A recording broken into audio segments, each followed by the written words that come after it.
Now I turn to Mr. Bhargava.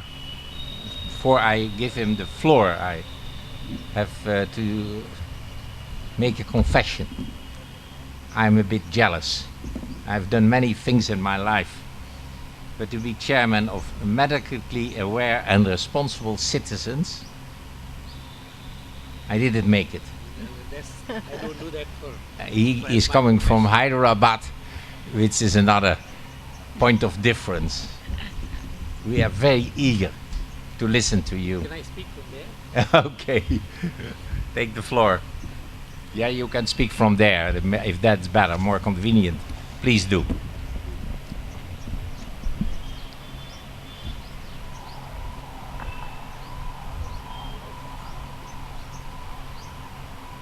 Well, Mr. Chairman, I haven't been here for the last 2 days, so please forgive me if what I say is a repetition of what has been said before. But the one thing that I learned this morning was that at this meeting it is not taboo to say a little bit about oneself. So let me begin with a personal incident that concerned my brother, my youngest brother. Well, he got married to a young lady from Karnataka. Those of you who know India know where it is. It's in the south of India. Speaks a different language. And one day a friend of ours came to her house and said, "Do you know what your brother's wife's caste is?" Her name is Girija. I said, "I'm afraid I don't know. I'll ask my brother." So when my brother came home, I said, "Do you know what Girija's caste is?" He said, "I don't know. I will ask her." I think there's a great deal of lesson to learn from this incident. That in the world of today, caste, creed, religion, sect, status is immaterial. And we are talking about the world of tomorrow. If I may say so, in my family, we are married into Hindus, into Muslims, into Christians, into Sikhs, into tribals, and also outside India to so-called foreign nationals. Why do I mention this? I do so because I do believe that one ultimate objective or goal of the Earth Charter is universal peace, which means one livable, habitable world where there is no discrimination based on considerations of caste, creed, language, religion, or social status, where the attempt is to increase equity and not disparity, where basic human rights enshrined in the United Nations Declaration of Human Rights are honored, where children have the right to question, where there are no dowry deaths as we have in our country, where every individual receives the respect that is his right as a citizen, as a human being, and where there is only one common religion, and that's humanism, the religion that demands of you, if a child is drowning, you save the child's life without asking as to what religion, caste, or convent or nation child belongs to. So that's, in my view, one of the ultimate objectives of the Earth Charter. The second objective, as I have understood, is that we want to live in a sustainable world forever. Now, what do we need to do to achieve these two objectives? I'm not going to give you an entire compendium of what needs to be done, but let me mention some important things. One, and I think the primary objective should be to democratize, universalize education. Now, before we do that, it's very important for us to state as to what kind of citizens we want to have. Something which has not been done is something that we could do in the Earth Charter project, what kind of citizens the world wants to have. Because this only will define the contours of the minimum education that everyone around the world should have. Of course, in these objectives, we need to include ethics, which should be internalized. We need to include compassion, integrity, honesty. I remember when some of us met Jawaharlal Nehru as young people, and he gave us a marvelous definition of integrity. He said that integrity is that allows you to do the right thing when if you had done the wrong thing, it would have never been discovered. That's integrity. That's the kind of integrity that must be our objective. Water, absolutely essential. Uncontaminated water. Enough water for each one. We have enough resources if we only know how to use it to ensure that everyone has enough water. Energy. Enough, safe, renewable. Good governance without corruption. Environment, land, water, sea, air, which does not make us sick. Now I would, as Kartikeya asked me, say a few words especially about ethics. The first point I want to make is that we must distinguish between ethics, morality and law. For example, living together is not illegal in India. In India, it's considered immoral here, not immoral elsewhere. Strange enough, plagiarism in science, the scientists have been looking at this very closely, is not illegal. Nowhere in the world plagiarism is illegal, but it's immoral and unethical. Mention was made of alcohol. Now, consuming alcohol during prohibition may be unlawful, but I don't think it's unethical. Some might consider it immoral, but surely not unethical. When ethics, what we consider as ethical, becomes a law, it ceases to have ethical connotations because then it's covered by law. But, extremely important, laws can be unethical. And I think one thing that our charter can do in future is to really look at laws that actually are unethical around the world.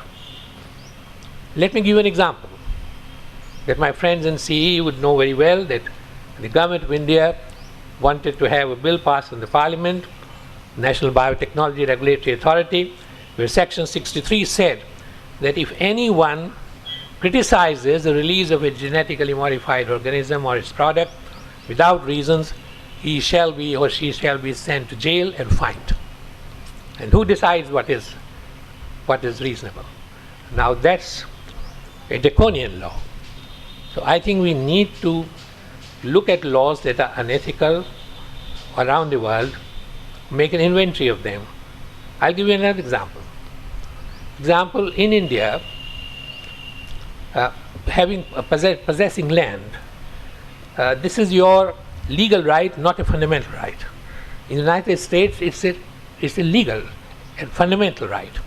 So in the United States, if I have my house, the government cannot take that land away under any pretext. But India, they can. Now, if the government is reasonable, then there is no problem. If the government is unreasonable, then I'm afraid it becomes a draconian provision, completely unethical. We have millions of people displaced because the government takes away their land without adequate compensation, without providing them an alternative place to live or jobs to do.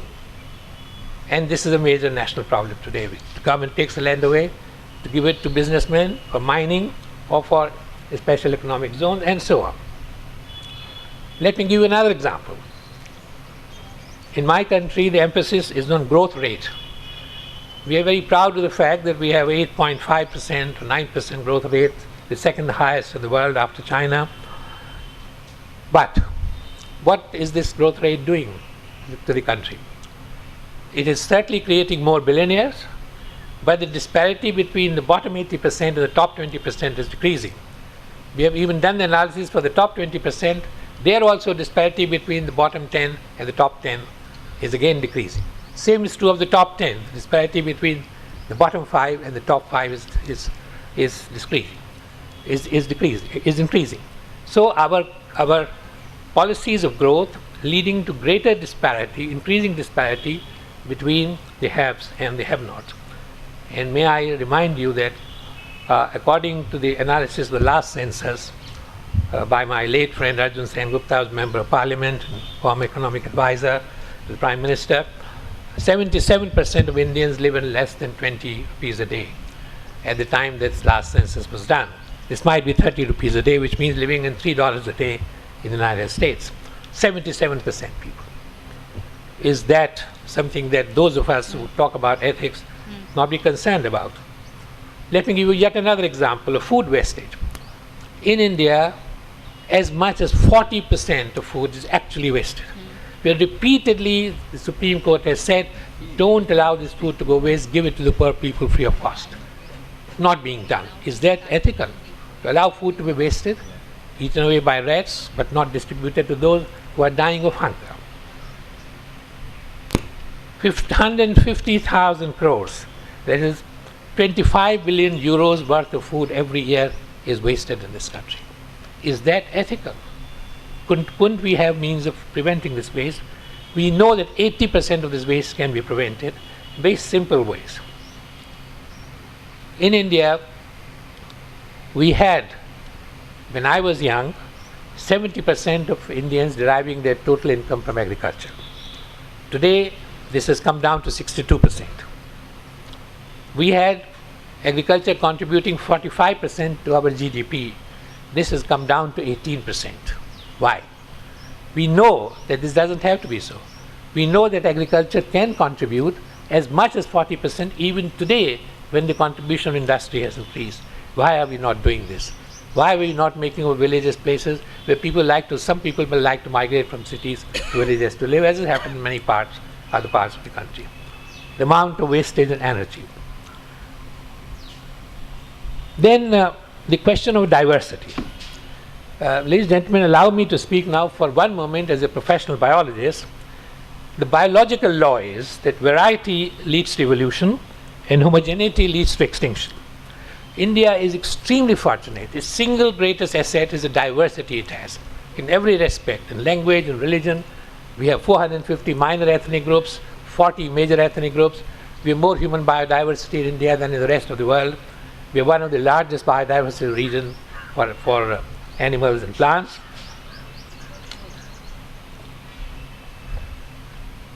How do we govern this biodiversity? Should we work towards retaining this diversity of every kind, or should we work towards bringing uniformity? I think that's a very important ethical question that we have to worry about. And lastly, science and technology, we all agree, is very irretrievably woven in the fabric of our existence in every respect. And we have to worry about ethics and science and ethics and technology. Ethics and technology, let me just give you two examples. First, do we need the product? There are many products in the market which we didn't need. Second, what about advertisements? Please allow me to say that every advertisement today is a lie.